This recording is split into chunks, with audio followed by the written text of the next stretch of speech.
Hey, it's B-Rad Celebrity Hairstylist here, your host of the Hairstylist Empowerment Podcast, a platform that allows the voices of the beauty industry to empower with the spoken word. Thank you for joining us on today's show. Just voted number 2 spot in the top 5 and the top 10 best Canadian celebrity podcast, and also number 2 in the top 25 must listen to hairstylist podcasts of 2024. And we're currently over 62,000. And thanks to you on over 50 plus podcast platforms, including Amazon Music, Audible, and Spotify. So welcome to today's episode of the Hairstylist Empowerment Podcast. Our guest today, our guest today brings over 30 years of invaluable experience to the table. As a highly respected figure in the hairdressing industry, Camilla has worn many multiple hats, serving the hairdresser, salon owner, licensed teacher, educator, and color product developer for several renowned manufacturers. Throughout her illustrious career, Camilla has had the privilege of sharing her expertise with hairdressers, colorists, teachers, students, educators, and salespeople across the Nordic countries and Europe. Her passion for color and dedication to education have culminated in the creation of the groundbreaking concept, Become a Better Colorist. In today's episode, we shed light on her journey, emphasizing the importance of making color easy, clear, and fun. With her wealth of knowledge and infectious enthusiasm, we invite listeners to embark on the transformative experience where they can unlock the secrets to becoming exceptional colorists. So before we get started, I just want to clean house a little bit. So if you're joining us, we are live today. So I am using StreamYard. So before leaving your comment, you want to make sure that you grant access to StreamYard permission, so then we can see your name online and we'll bring you up and we'll celebrate you, which we love to do. So if you're watching live, make sure you put live in the comments. And if you're watching the replay, type replay in the comments. So if you have any questions throughout this podcast, please write your questions in the comment section. Say hi in the comments where you're from. Let us know again if you're watching live or the replay. So without further ado, we're going to jump right in and dive deep in today's show and bring up our wonderful, much anticipated guest with her wonderful book about becoming a better hair colorist. So let's welcome Camilla Rörstrand. So welcome. So it's so exciting having you here on the podcast. So we'll just get started by, if you can tell our audience a little bit about your background and kind of a little bit about yourself. Yeah, if I start with my background as a hairdresser, I was 7 years when I decided to be a hairdresser. And at that time, when I was in school, it's very hard to coming in to be a hairdresser. It's more harder to be a hairdresser than a doctor. So the day I was coming into the hairdressing school was one of the best thing for me. I was so happy. That was what I want to do. And I was in school, and I opened my first salon when I was 19. So 88, I opened my first salon. And I thought I was born hairdresser, and I thought I should die hairdresser. But my journey was a little different. So I had my salon for 14 years, and then I start teaching first like a technician people or educator. But then I start teaching in school. So 2002, I put my salon down, and I start to teaching on a hairdresser school, a public hairdresser school. So I like it very much. But the first 2 weeks, I was crying Oh every no. time I was going home. And I was thinking, how stupid can I be to do this when I can have a good life? Because it was very hard with the students and all that. That was so different from the school and be a hairdresser. But after 2 weeks, I had the students in my heart. So I took my teacher license. I was in university for 1.5 year and took the license. And I working as a teacher for 10 years and 7 years for public school. And then I opened my own People Point school in Malmö. So I had my own People Point school for 3 years. And that was one of the thing I'm very proud over, because in Sweden everyone can open a people point, everyone can open a school, hairdressing school, but not everyone can open a people point school. So for me, it was a little a ticket here. You are good on your work, but when I had my school for 3 years, I had a dream, and that dream was to educate and inspire hairdresser. So it was two Swedish company who asked me to start working for them. So I choose one, and I was there 6 years. I was working there as a technician, head of technician, and education manager. And I start working too with product develop, and that was one of the best time of my life. I was in the laboratory, and I was mixing color and all that. So I I decided me I want to end my career with the product develop, but I'm not there yet. So I was working there six years, and then I started working for another company, and I should working with product develop, but the life gave me. Do you know the comb, like YS Park comb? Yes. Yeah, so I start working with that too. And that was so interest to working with. So a whole year I was going around in Sweden and educate teacher and hairdresser and students about combs and brush and tools. Uh, and I got a lot of passion of that. But 2019, that was the year I should be 50. And I had a 7 long year dream. So I said to myself, if you don't do your dream now, you're never going to do your dream. So I decided to quit my job and take all my savings money and go for my dream and writing the book. So since 2019, I working in my own company, and I doing education for hairdresser students, not students anymore. I have do it, but I don't do it more. I just doing for hairdresser, teacher, salesperson, and educators. Oh, And that, that's amazing. You have you're such a wealth of knowledge. I want to kind of backtrack a little bit before we get too far ahead. So, because for a lot of people, I mean, just graduating school, even being an entrepreneur and opening up your own salon, that's a big thing for people. So, how did you find it with running a salon, hiring staff, and then too deciding to do a school? That's a whole other, undertaking in itself, and that must have been a fairly big, ambitious project for you. yeah, if I'm going to be honest, so I don't close my salon just because I want it. I Yeah. get sick. I was outburn and I got fibromyalgia. So they said to me I couldn't work more as a teacher. So that was one of the biggest cries in my life. Um, you know, I thought I should be a hairdresser for the rest of my life.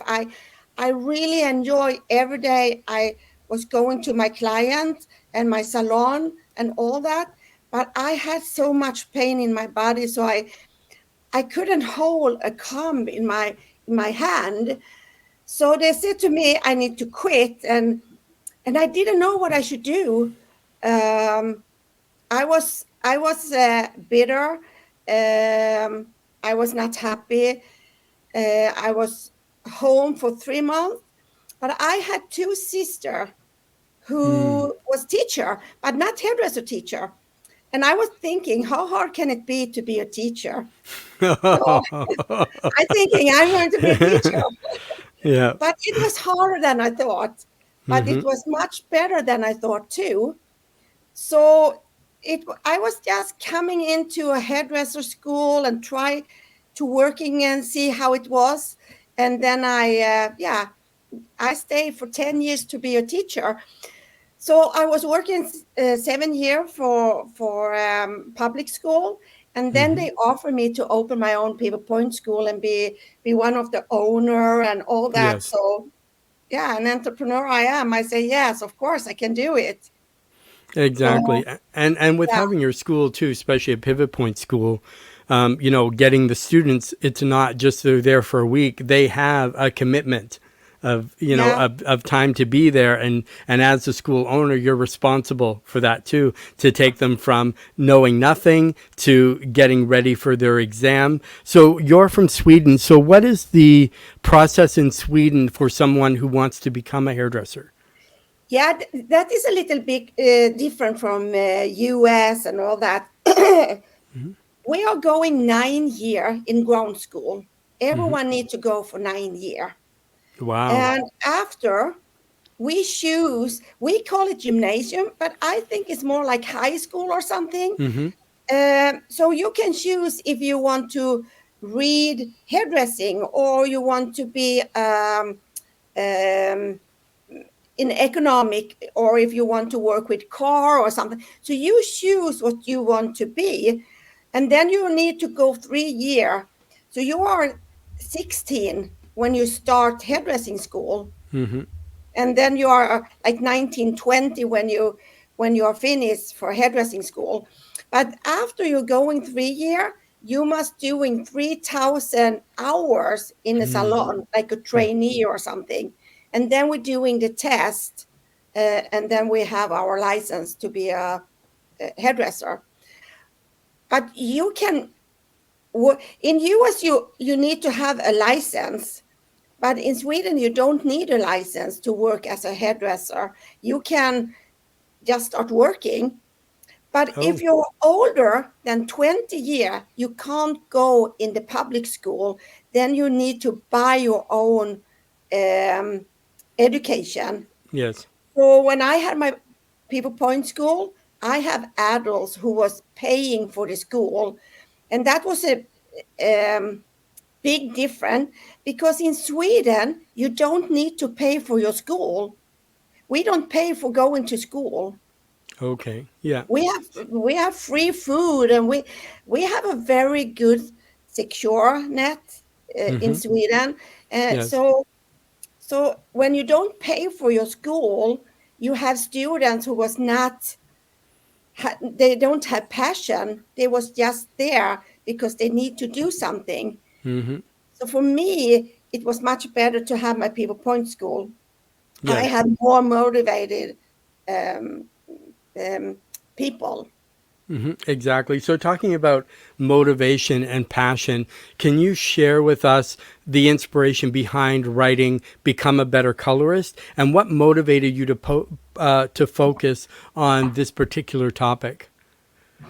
You So, why know, a when book on color yeah, as opposed to a book on braiding or a book on bridal or a book on, yeah, hair cutting? Yeah. I will go back a little when Mm-hmm. I was starting my career as a hairdresser. I was not good on hair color. I was so bad. But I thought I was so good, and I was so cocky, and I'm the best, and all that. So every time I had a color line, I say, "Oh, this color line is not good. That is not working." So I took another one, and it's not working with that either. So I say, "Oh, this is not good either." So every color line I try, I I say, "Oh, it's so bad." So one day I said to myself, "It cannot be the color line who is so bad. It must be me and my knowledge." Hmm. So I decided me to be one of the best on color in Sweden. But we are artists, we hairdresser, and many of us have hard time to read and understand and all that. And that was the same for me. You know, the all color line use so strange word and complicated word, and I didn't understand nothing. So I tried to break it down so it should be clear and easy so I could understand color. And I do my mistake. And every time I do my mistake, was I get better and better and better. And I remember when I was working for a Swedish company, I was in the laboratory with the chemist, and one of the product manager, and I remember we should doing a dark brown Mm. color, and he said to me, if you can do it on the first try, I'm going to be impressed. You can't say that to me because I'm a competitor, Hmm. you know. Yeah. So I was thinking, I will do it at the first try.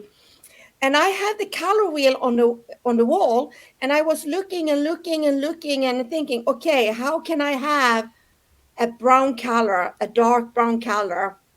What should I put in so I have brown color? Hmm. And I do it. I was lucky. I do it on the first try. But I remember I look at the chemist and say, now I am the best in Sweden on color because I understand color. It was so like my world was open. I understand how color working. So that is how I try to be better and better because I understand it's not the color line is wrong, it's the Hmm. knowledge. Yeah. So when I get teacher, um, I have a hard time to understand color. My students have a hard time to try, understand color. So for me, I had in my mind color should be clear, easy, and fun. And we know that is a huge challenge in our industry. So Hmm. that was my vision and my goal to do the book. And I saw when I was a teacher the book we had in school was from early 80s, from Hmm. 81. And the truth yesterday is not the truth today, and the truth today is not going to be the truth in the future. So that is why I decided me, and that was a dream to do a new book because I saw we really, really need a book. And for me was the thing to do it so clear it could be, so it was easy to read and understand and fun to work with. So that is the concept around become a better colorist. Is it should be clear, easy, and fun.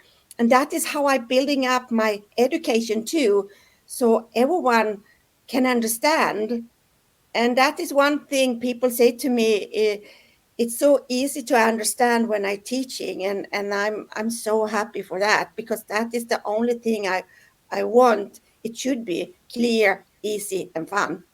Exactly. And the book itself, it's amazing. It's so easy to read and to, kind of hone your skills and stuff like that. But there's a lot of misconceptions or challenges that aspiring colorists often face in their journey. What would be some of those misconceptions that new from school think about color that aren't necessarily true? uh, I don't know, take the question again. So Okay. um, So if somebody says you always need 20 volume to color hair, is that true? yeah, no, that is not true. There Yeah. is so many myths Hmm. Yep. about ammonia free, which developer you should covering gray hair with. So in become a better colorist, the book, I have just saying how it's work and why, because when we learn color today, Hmm. we only get the truth and the knowledge the color line want us to know. Hmm. So if you work with a color line who only have ammonia, Of course, they say ammonia is the best. And the color line who working with ammonia-free color, of course, they say ammonia-free color is the best. And they have right both, but every color line has strength and weakness, and a weakness can be a strength, and a strength can be a weakness. So I just tell them what the peroxide doing, and what the ammonia doing, and what the ammonia free doing. So because you can use everything is good. Yeah, as long as you're using it. But too, for some new Yeah, ones like novice colorists, there's a lot of mistakes they often make. So how do they yeah, overcome them? So some might be targeting the wrong color, not knowing how to formulate properly, things like that. Or I think with a lot of colorists too, it's knowing what's the undertone, right, of yeah, a strand. So when they're choosing color, I think they often make mistakes that way just because they're not formulating properly. Would you agree? yeah. I agree. And one thing why the undertone is so hard, because if you if you if you take 10 color lines in 6.0 or 6 natural, if you're coloring level 6 on 10 color lines, Mm-hmm. it's going to be different. Some is lighter and some is darker. Mm-hmm. And we hairdresser know level 6, and we Yes. learn what undertone we have in 6. Mm-hmm. But if we don't have right 6, then is the undertone going to be a different thing. So that is why it's a little hard to work with color, because that is not the same. So you need to learn um, your color line, what you're working with. But the Mm-hmm. problem is, now I'm saying something stupid, but I don't mean it so hard. But Mm-hmm. the technician people, the educator for the color line, they don't know so much about the color and all the different from other, because they just Mm-hmm. learn how they're going to work with that color line. Mm-hmm. So that is the unique with Become a Better Colorist, and what I'm doing. I learn color, and I learn how they can see and learn their color line, and how they can work, and how they can working out of the box and understand, okay, my color line is more pigment rich or Mm-hmm. less pigment rich. I educate Kevin Murphy's all technician people for a whole year, and there was so much they didn't know about the color. Mm-hmm. So that is what I think is very important when you're working with color, to understand the why. Why are my color more um, pigment rich, and how can I use that as a strength and not a weakness? Mm-hmm. If that Oh, makes sense? oh Uh, yeah, it does. Yeah, exactly. So there are always some key principles and techniques for aspiring colorists. What should they focus on to improve their craft? So if somebody is already a colorist, what keys do you think they should focus on to be a better colorist? Would that be uh, like education, taking your class, buying your book, like getting more into, or certain things? Should they learn to specialize in blondes, or learn to specialize in, taking light to dark, or things like that? Like, are those areas that people should really, as I say, and I think you've already mentioned it already, knowing the color line that you're using and know it yeah, well. Does it have a warm tone to it? Does it have a cool tone to it? Is it neutral? Like, those are things that a lot of people don't really understand when they're coloring. And they're like, why did that color turn out warm? It doesn't look warm yeah, on the swatch, but in the color itself, it's mixed with X amount of parts of blue, yellow, and red, right? So I guess it depends on which company, because like you said, with the 6N, which is yeah. in some color lines is a dark blonde, then in other lines it could appear lighter, could appear darker.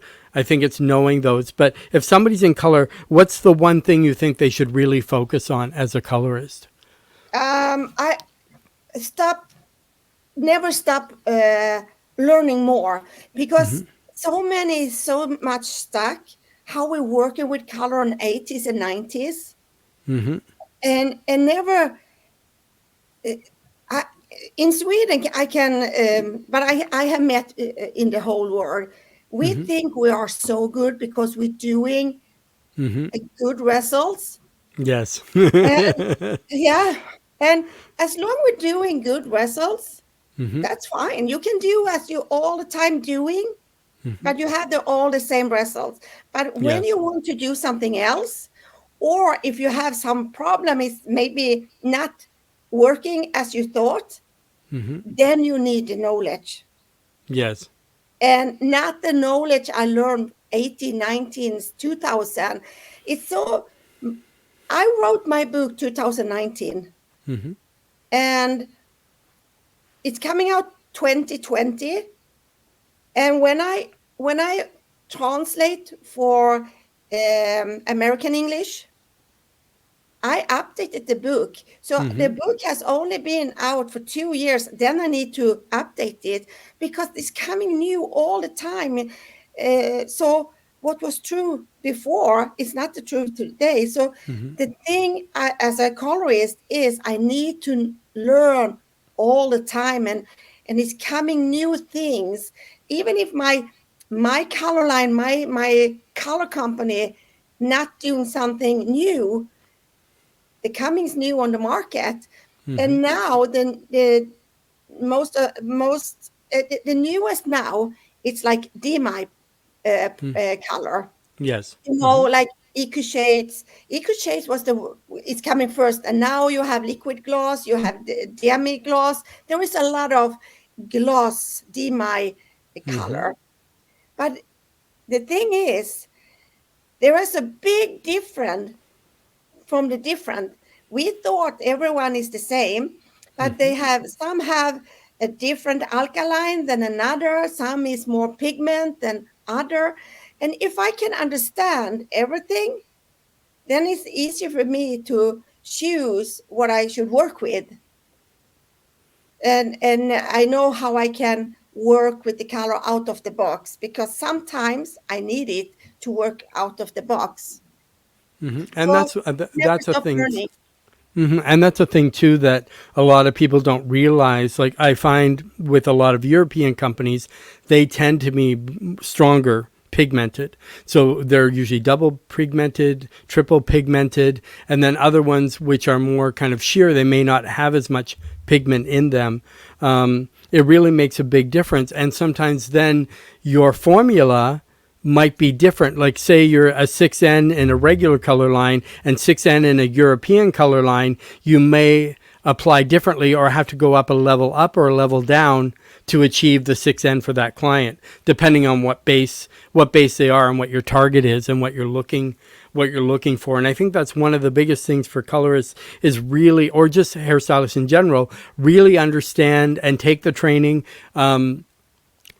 So you know that color line really well. What will Yeah. this color do? How will it react on the client's hair? You know, do they have previous color on there? Do they have box color on there? Do they have natural, growth or regrowth? Because that's going to change. Because if you have a natural regrowth and you have a previously pigmented box color on the mid shaft to ends, you're going to get two different colors.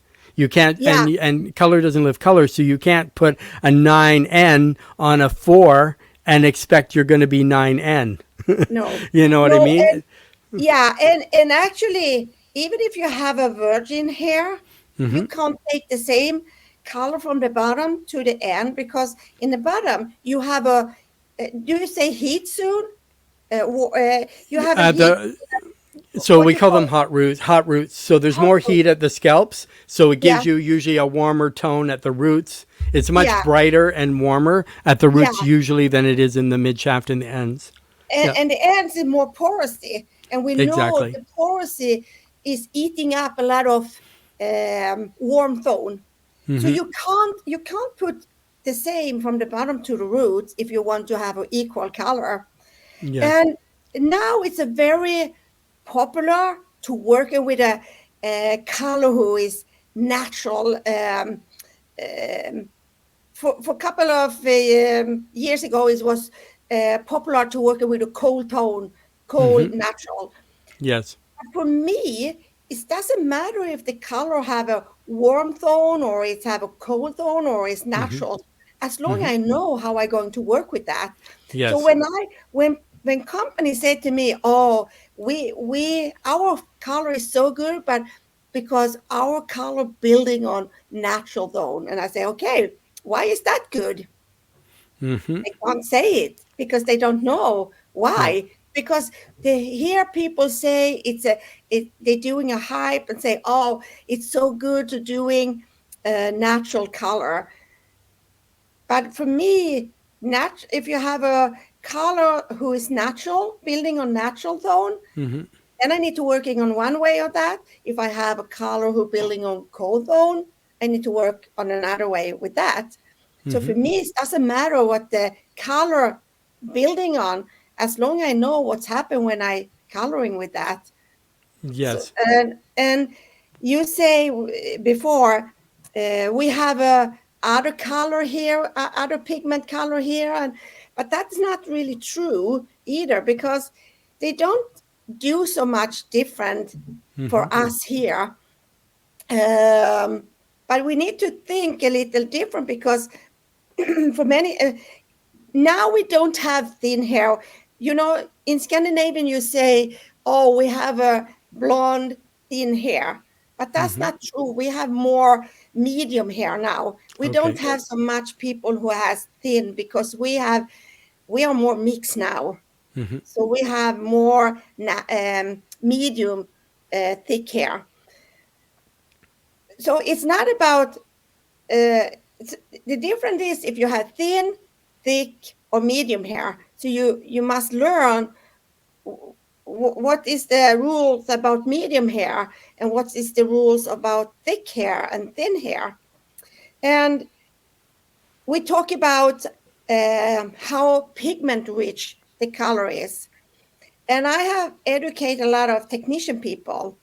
And I say, okay, how pigment rich are your color? Are they more or less or more pigment? They don't know because they don't know what should we compare to. Yes. When you say my color is more pigment rich, maybe you compare what you working before, or but what should we really, really compare our color with? It's about the right level and the undertone.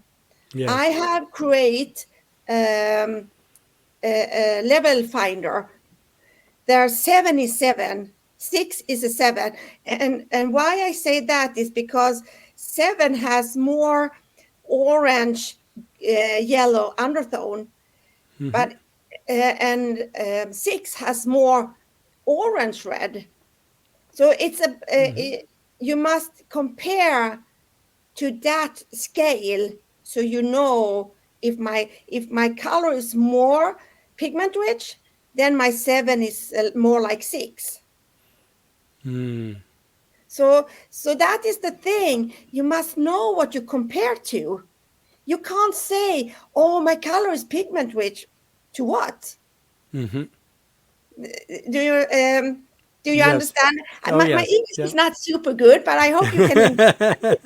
We can understand you. Yeah. So if Good. anybody in the audience has any questions, make sure you say hi, put it in the comments. We'll bring you up.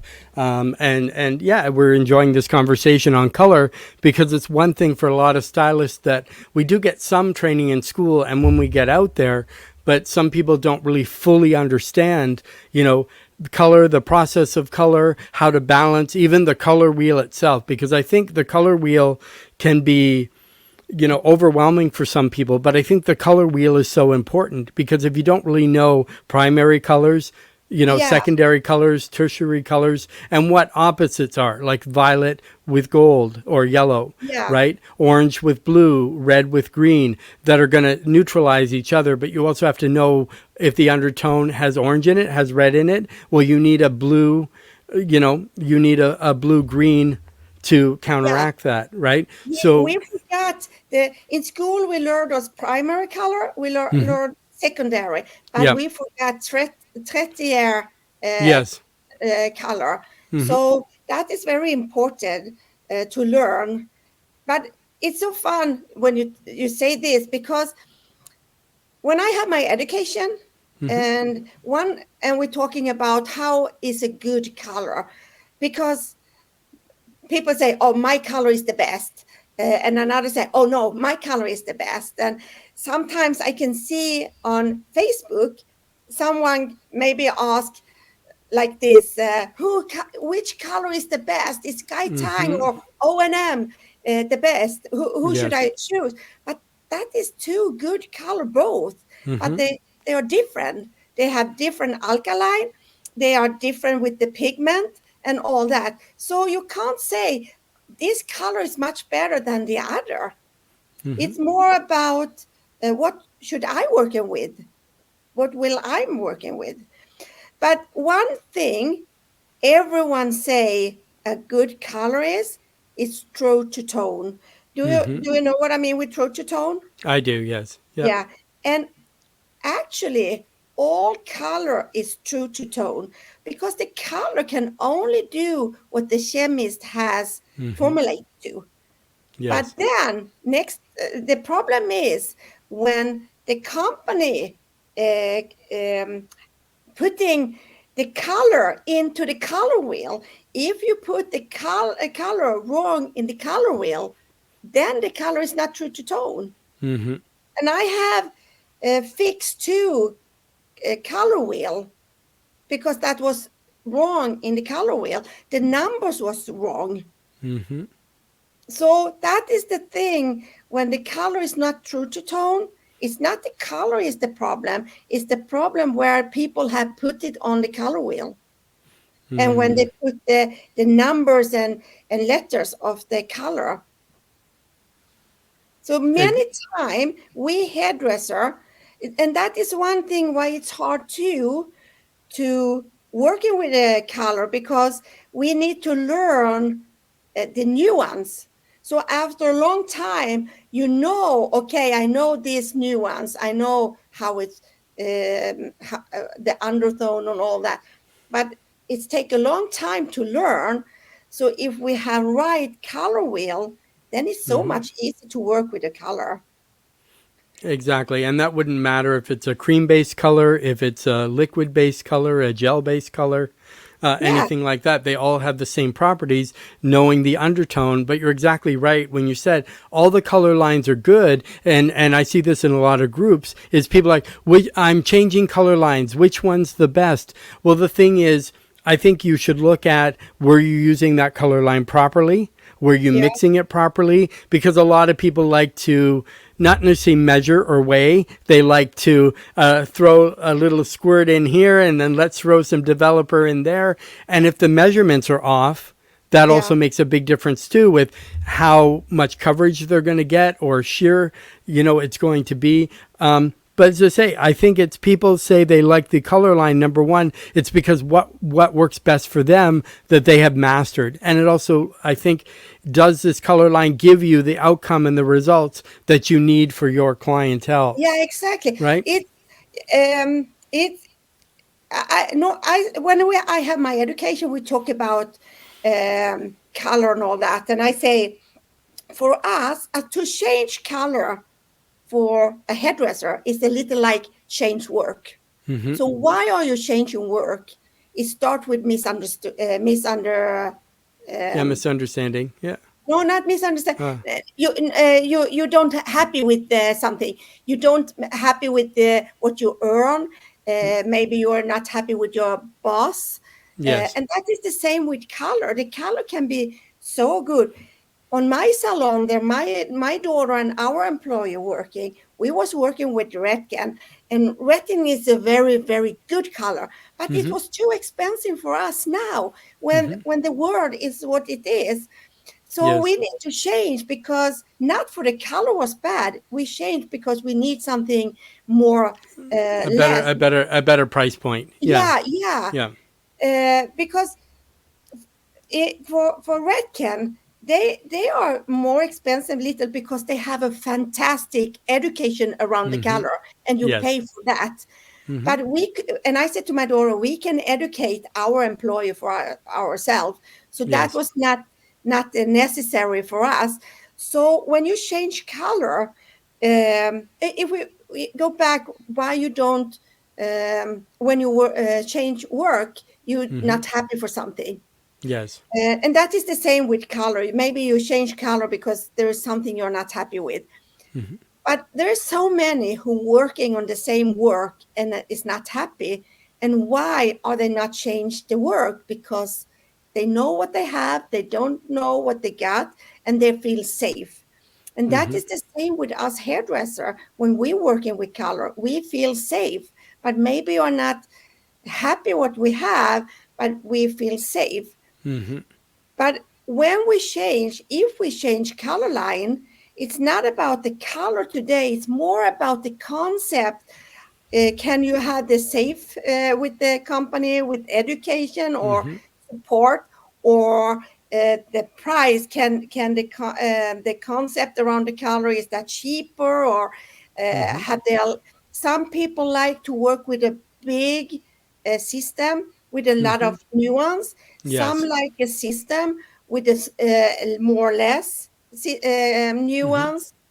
So today it's more about how is the concept around the color, because all color is good today, and I need to think, okay, this is my client. I do a lot of we say balayage, and I neutralize a lot.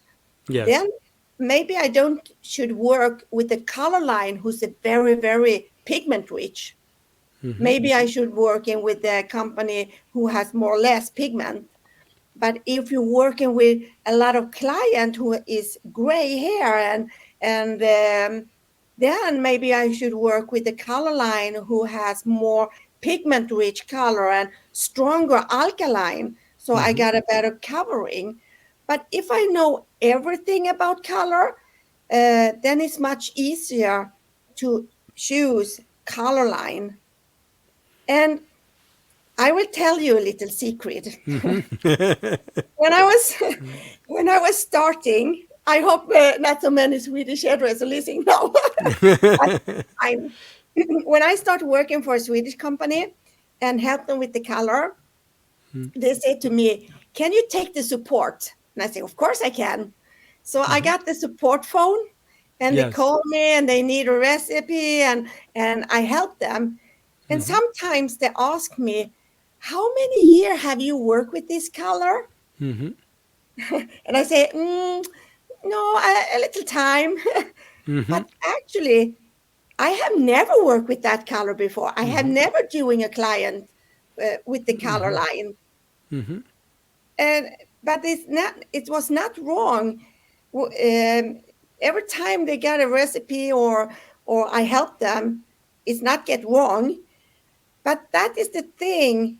I know the color line. I had doing my test, and I have the color wheel and all that.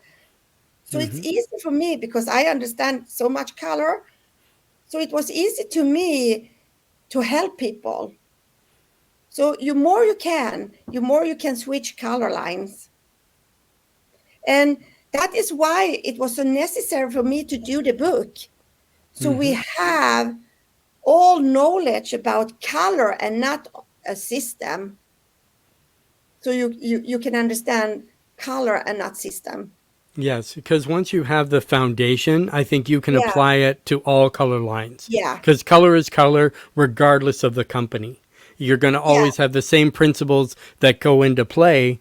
And it's not like this has to be done this way. Obviously, use the manufacturer's directions because some colors require you to shampoo first. Some you apply it dry. Some are under heat. Some aren't. So you want to make sure that if it says it's 1:1, 1:2, 1:1.5, that you're mixing it properly. And I think yeah, that's one of the biggest mistakes a lot of stylists make is the incorrect mixing of the product. And that's why yeah, they either don't like it or they love it because they've mixed it correctly, or they just throw it in a bowl and say, depending on how much coverage you want and what level of developer that you're Yeah, choosing. Is it 10 volume, 20 volume, obviously 30 or 40?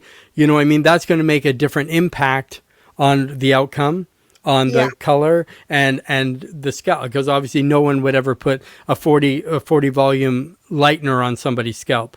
yeah. Never. Like even if And you like go ahead, yeah, even if you're doing yeah, like a and platinum card.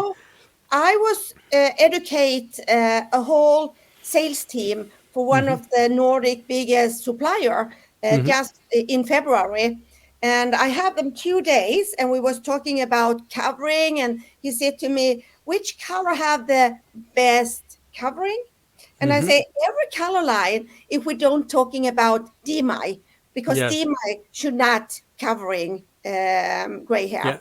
No. But it doesn't matter which color line, every color line can covering gray hair. If you Mhm. mix the color um, on right way or choose right color, so even if you have a color line who is more or less pigment rich and you Mhm. think, oh, this is not good covering, if you take a higher, no, darker level, if you take a Mhm. darker level, and then if you say, I want 6, but Mhm. my 6 is not covering, but if you take 4 or 3, then it's going to covering. And if you have problem because you don't can open the hair shaft enough, if you're working with ammonia free color, because ammonia free color can sometimes be hard to open the hair shaft, then you Mhm. can mix like two parts color and one part developer. If you Mhm. change instead of 1 to 1 or 1 to 2, so you can change and then you have a better covering. And if you wash the hair before you cover it in gray hair, you're going to have an even better covering. So all color can cover gray hair if you do it on right way Yes. Yes. for that And that way. makes a big difference because a lot of people don't know that by changing the amount of developer, like what part to what part, really does have an impact on the outcome, Yeah. right? Where it's going to give you more or not. But as a technical, so being technically proficient, how do you balance being technical with getting your color formulations right and creative expression in color? So Uh, so if somebody wants to be totally creative, so do you believe that once you know the foundations, like the technical parts of color, you can be totally creative? yeah, you Or can. yeah. And I don't remember who's saying this, Mhm. but there is who's saying um, you must know the rules to break the rules. I think was Yes. that Picasso or something. It's Picasso, yes. Yep. Yeah. Mhm. So so you must know the rules, and then you can break it. And Yeah. I all the time break rules because I Mhm. like it. I need to know the rule. So every time when there is something, I say, okay, tell me my rules, so I Yes. know. And that is so fun when I was talking to the girl who doing my Mhm. bookkeeping in US, because I have a company in US. Mhm. So and I have one in here in Sweden, Yes. and I know the rules here. And I Mhm. said to her, tell me the rules, so I know if I can break some of them. Mhm. So I like that. So for colors, that's the same. If you know the rules, then you can break it. Yes. And we are talking that too in my education. Mhm. Um, you know, um, if you, I can take an example. You want a red color. You Mhm. really want a red color, and you think your color is not so red you want, and the company say um, you should mix 1 to 1 with 10 vol, because you are doing dark to tone to tone. Mhm. But if you change a little and take the double of color, so 2 part color and 1 part developer with 20 vol, then you're going to have a more red color, because you have more pigment, more of the red pigment, and then you have a little up, um, lighted up a little. And even if they say you're going to have a 30 minutes develop time, if you change it to 40, then you even have a better red color. So you can break the rules if you know the rules and why they saying 1 to 1 with 10 vol. And you must know what is the double, what is double color mix with color doing, and what is the 20 wall doing. So you can be very creative if you know the rules. Yeah, and a lot of people tend to sometimes they're on a tight schedule and the color should be to get that rich red beyond 40 minutes, but they only have 30 minutes, like that sort of thing. But so it can be competitive and demanding. So how do you maintain like all the color work? So do you have a quick tip on like burnout? So how can they avoid burnout when being a colorist is so demanding? I don't know how it is in use, but I have heard a little. But here in Sweden, is hairdresser is so bad to take the money. We are very bad to the payment. Okay. So when I was growing up, I was and that was one thing why I get outburn, because I was learned to cut more people and have a cheaper price. And that is much better to take more money and doing more or less coloring. Yeah, we're working work harder, not smarter. Yeah, exactly. Or sorry, no, you work smarter, not harder. Yeah, I understand what you mean. That Work was the other. smarter, not smarter. That is Yeah. one thing. So when I was open my salon with my daughter, and the first half year was very tough before we had a client, because we opened a salon. They will not know so much people. So it take a time, and my daughter say, "Oh, should we take more or less price?" And I say, "No, never.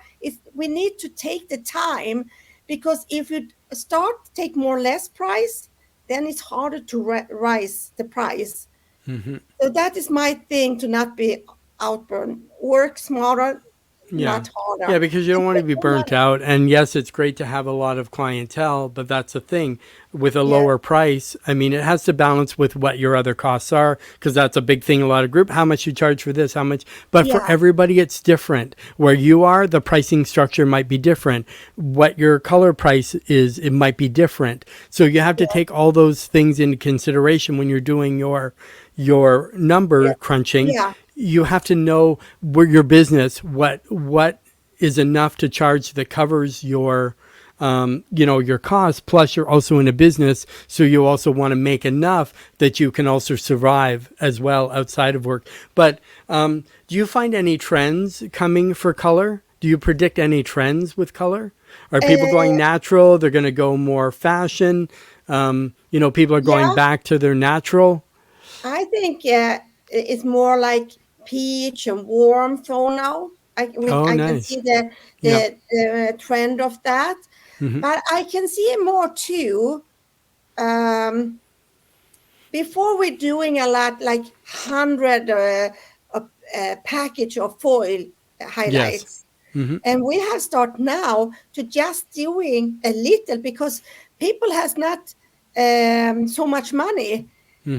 So we have started doing just a less. We're doing some techniques. So they just, this look like they have 100 of foil, but we're just doing 1/3 of.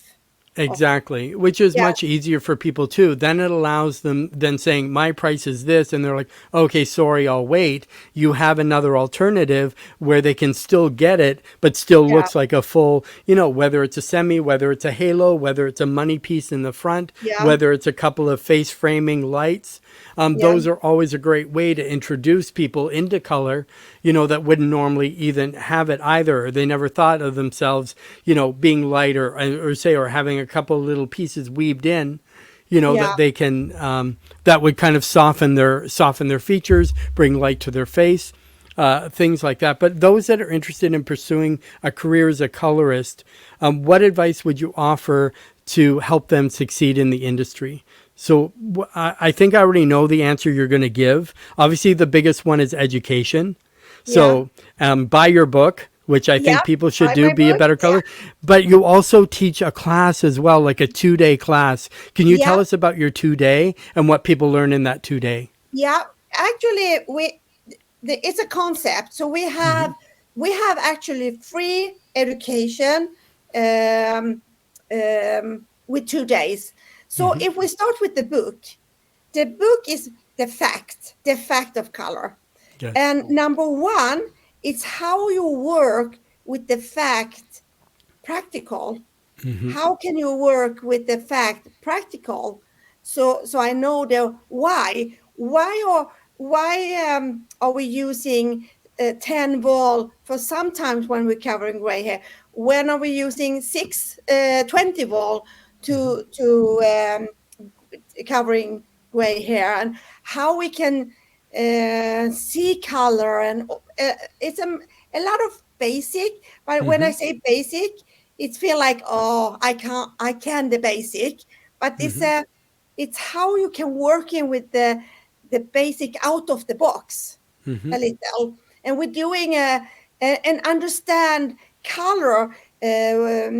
We talk about the pigment rich color and all that. What is the difference of ammonia and Mia and AMP? That is what we're talking a lot in the first one. And we do a lot of laboratory experiment. And in number two, there are we working more to understand the different of the color line, and the different of 6, 10 or 20 vol. What is the difference? Because in Sweden, in Europe, we say percent. 3% and 6%, and some place say 10 vol and 20 vol. What is the difference of 3% and 10 vol? That is what we're working a lot. We Yeah. doing experiment. We coloring hair swatch, and they learn about their own color system too. They bring some color with them so we can understand how their color line is. And the third one is more about to formulate a recipe, because when I working as a technician and I working with support, the biggest thing was they want a recipe. They call me and say, oh, I need a recipe. But a recipe is not worth nothing if I don't have the same starting point. Yes. So I want to learn how you can do your own recipe, and how you can formulate it your color, and not only have a one recipe, to understand what's inside the color, what the tone in the color, and how can I mix it. Exactly. So Exactly. it's building. You must go number one before you go number two, and number two before you go number three, because it's a red line. Yes, So that, exactly. And so you have some shows coming up. So if people wanted to see you live, yeah, where do you have classes coming up? What shows do you have coming up? I'm If going. you'd like to let us know. I'm going to go for Pennsylvania Expo hair show, I think it's called. The Seven Springs, yeah, Yeah, Mountain yeah, Resort there. So when is that? That comes up May, I yeah. believe, Nine is that? 19th and 20th. Yeah. Yeah, I think so. And I'm going to have two classes in on Sunday, and two classes on Monday. And one class is about it's the name is Become a Better Colorist. We're Yeah. talking about different things, how you can see color, what is the difference of ammonia and ammonia free color, and that thing. But the other one, it's more the secret behind the gray covering, because gray covering is the thing most of the hairdresser struggling with. Yes. Yeah, And and that's a it, tough thing for a lot of hairstylists, I think, yeah, is being able to cover, especially stubborn gray or yeah, resistant gray, yeah, and knowing how to do it properly. yeah. So that is we're going to talk about gray hair. How can I cover gray hair better? And what is gray hair? Hmm. And why is gray hair so hard to covering? So Yes. that is Yeah. what we're going to talk about in Pennsylvania show. Yeah, and if people want to grab a ticket, they can go to Yeah, www.salontraining.com. They can go on there, grab their tickets, and check that out. It's a yeah, great show. I think there's a lot of educators, a lot of vendors, and the price is great to go and get. I think there's 100 classes, something like that, that people can choose from, plus all the yeah. vendors and that sort of thing as well. So as we kind of wrap up, is there anybody you would like to give a shout out to? Take that one. What does So, that mean? so a shout out. So, if there's somebody that's really inspired you, somebody that you want to mention, somebody like, hey, it could be anybody. It could be your daughter, it could be a friend, could be somebody you work with, could be a mentor. You know, anybody you want to give a shout out to and say, hey, I'm sending this person some recognition. That was hard because I don't know so many in US. Well, it could be anybody. It could even be in Sweden. It could be anywhere. Um, um, who should I say? I have many, but there is one. Yes. Uh, I really who is my that this guy. Hmm. He's the one of the reason I'm here, and his Okay. name is Joachim Roos, and he Mm. working around the whole world. Mm. And Joachim Roos, he's working for People Point International, and he is an amazing guy, and he's an amazing person, and that is one I think you can check up because he's so amazing. That guy, Joachim Roos. Yeah, that's wonderful to kind of know. So, Yeah, with that shout out, it was great. So, where can people connect with you? So, if they wanted to go to Instagram or they wanted to catch you, yeah. where can people find you if they want to follow you or message you and find out more? They can be on my Instagram is become a better colorist, Hmm. and my Facebook is become a better colorist too, and we have a web page. It's become a better colorist. Yeah, So and the book behind you, it's called Become a Better Colorist. yeah, So yeah, which is amazing with branding because people only have the one name to remember. So whatever platform they go on, just put in Become a Better Colorist and you'll find yeah, yeah, you know, and they'll find you. should we give them a good thing?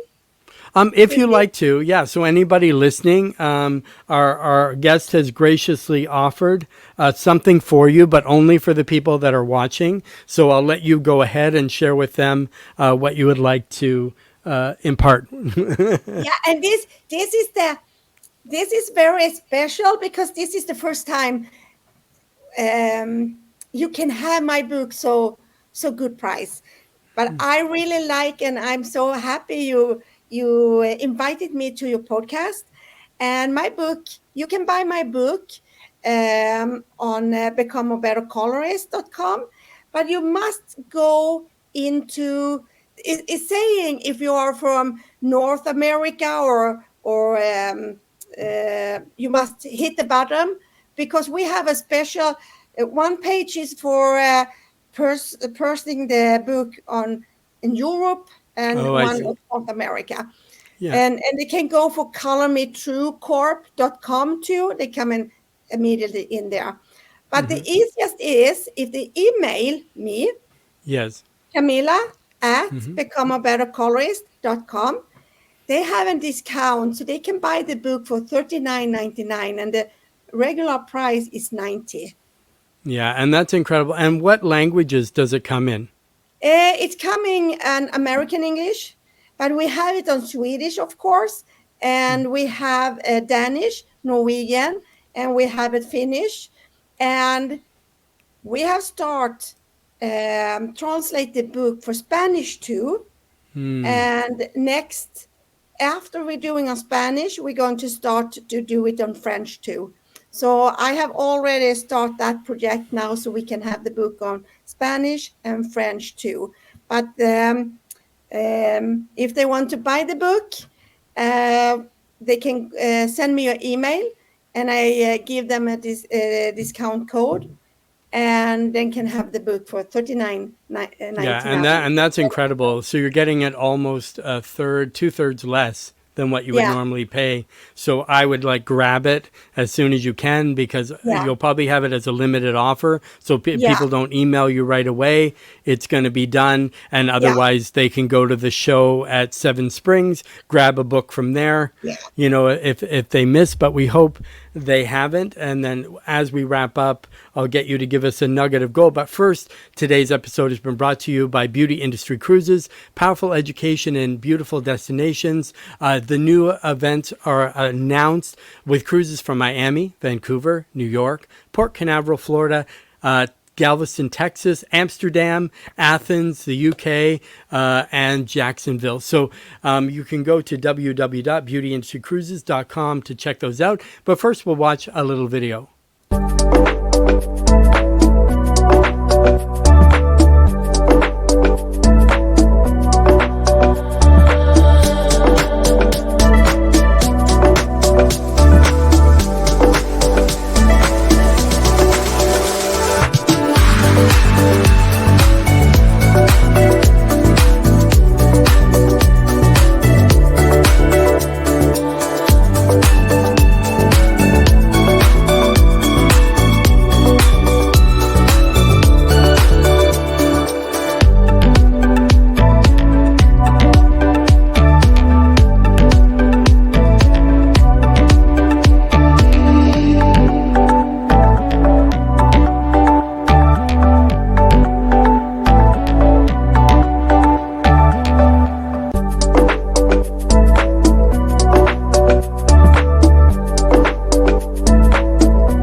Wow, that looks exciting. Education and being at sea and connecting and forming, you know, your vibe is your tribe, the motion of the ocean, all that kind of stuff as well. But I want to say thank you for being a guest on today's show. So the very last thing I'm going to ask you is, as we wrap up, what's a nugget of gold you would like to leave our audience with? And this could be about anything. My goal, or So a nugget of gold is like a lesson or a piece of advice or like something like that, you know, that kind of will empower their day. Yeah. I would say you can never be better than your master. So if you want to be the best, look at people who is the best. It's better than you. And so you can be even better, because that is how I try to find people who can grow me and all that. So find people who is better than you are, and if you want to be even better. Exactly. So that is my advice, and that is how I living on. And I all the time try to find people who inspire me and can grow me. Well, and that's exactly it, because if you're not growing, you're dying. And there's also a saying too, if you're the smartest person in the room, you're in the wrong room. Yeah, because exactly. you can always learn from someone. So on that note, so remember everybody to get up, dress up, show up wonderfully and powerfully, and I'll see you next time. Yeah.